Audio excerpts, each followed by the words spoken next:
All right, this lesson I wanted to do, and it has to deal with hypocrisy. It has to deal with false balances, and we're not supposed to have false balances in this thing.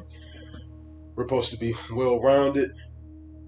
We're supposed to strive to be better, and it goes into how people are in 2 Corinthians 11 and 13 and 5, I believe. Let me go there. I think right on the money too. Hebrews X 1 Corinthians Philippians Ephesians 2 Corinthians 12 2 Corinthians 2 Corinthians 13 and 5. Yep. 2 Corinthians chapter 13 verse 5. Examine yourselves whether ye be in the faith. Prove your own selves. Know ye not your own selves how that Yahushua HaMashiach is in you, except ye be reprobate? And if Yahushua is in you, you want to strive to what? Walk like him. Examining yourself. And it is not always about just doctrine. If you believe in the right doctrine, that's a big part of it. But there's that examining yourself on how you treat brothers, how you treat other people. And in this example, I'm going to get on one of the major things that a lot of Jakes suffer from in this world and also in this truth. And it's called straining at a gnat. And that's what we're not to do. And Yahushua made it, was talking to him in Matthew chapter 23, verse 23, about the scribes and the Pharisees. You know, and this real quick. This is Matthew 23 and verse 23. Woe unto you, scribes and Pharisees, hypocrites! For ye pay tithe of mint and anise and cumin, and have omitted the weightier matters of the law, judgment, mercy, and faith. These ought ye to have done, and not to leave the other undone. So, he basically get on being half-ass righteous.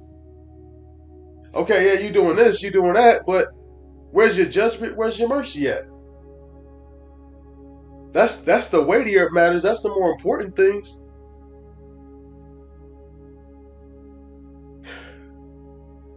Tithing, that's important too, but the Most High can increase a brother with no problem. Whoever that tithe is supposed to go on to. What's more important is the judgment. Are you giving out proper judgment? Are you giving out proper mercy? Let's keep reading. Verse 24.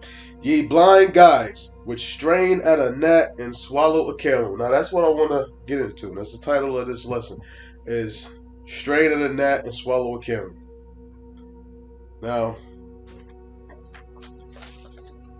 it's beautifully portrayed.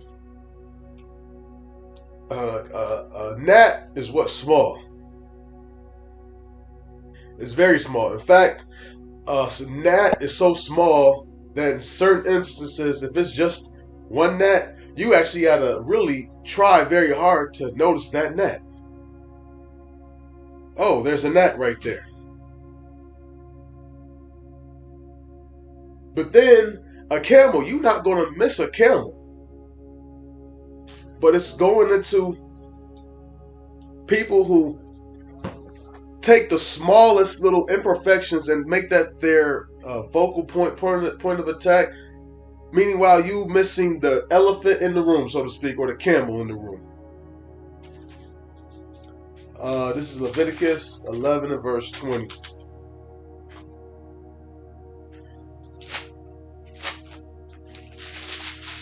Leviticus chapter 11 and verse 20.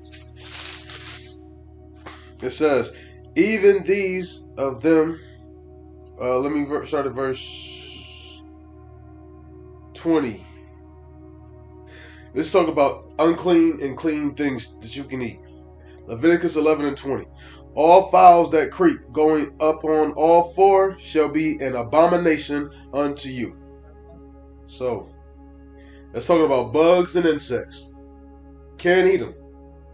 You see a roach? Can't eat it. Ant? Can't eat it. What's some other bugs?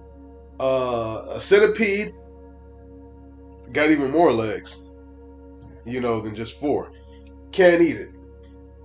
Spider, can't eat it. What are some other but you get the point if I can't think of anything else. But think of, your insects that's on the floor. You can't eat those things. Verse 21, yet these may ye eat of every flying creeping thing that goeth upon all four, which have legs above their feet, to leap withal upon the earth. So he says there's an exception. You can eat these. Verse 22, even these of them ye may eat, the locust after his kind, and the bald locust after his kind, and the beetle after his kind, and the grasshopper after his kind. So you can eat those things. Those are actually clean. I wouldn't eat them. Unless I was put forth in front of me, when I was hungry. If I had a choice, I wouldn't eat them. But those are okay. They're actually clean. You can eat them. And nothing wrong with it. Nothing's going off about it.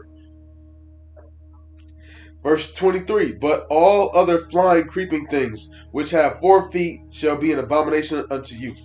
So, a gnat would be one of those things that are flying creeping things. You're not supposed to eat a gnat. But a gnat is so small, sometimes you're not going to notice it. You done ate a gnat at some point.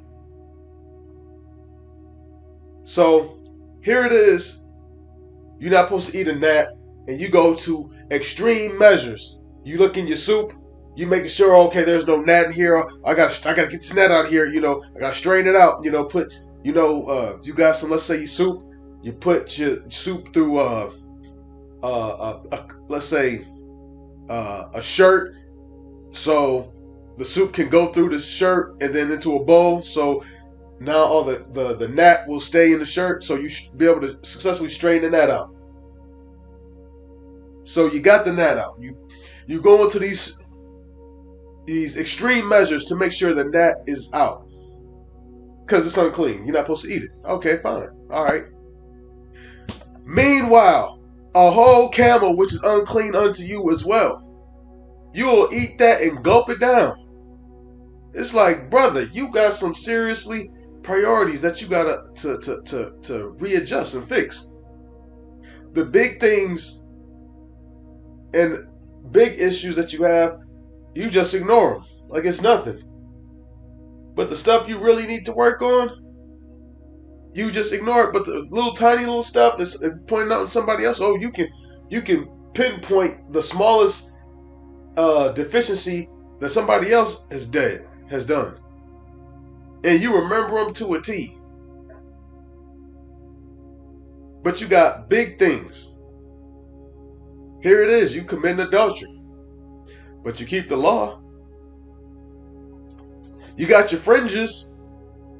But you're not saying the name of the Heavenly Father, taking the name in vain. One of the 10 Commandments.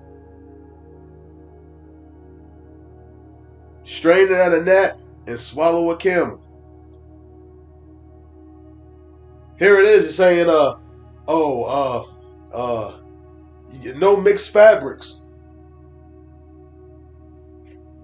But at the same time, you advocating to take the MOTB, that jabby jab. And you say, oh, ain't nothing wrong with taking it. You get a vaccine, if you know what I mean by saying vaccine. The clot shot. Nothing wrong with that. Hey, go ahead and do it. When the Most High said He created medicines on earth, those are the big things.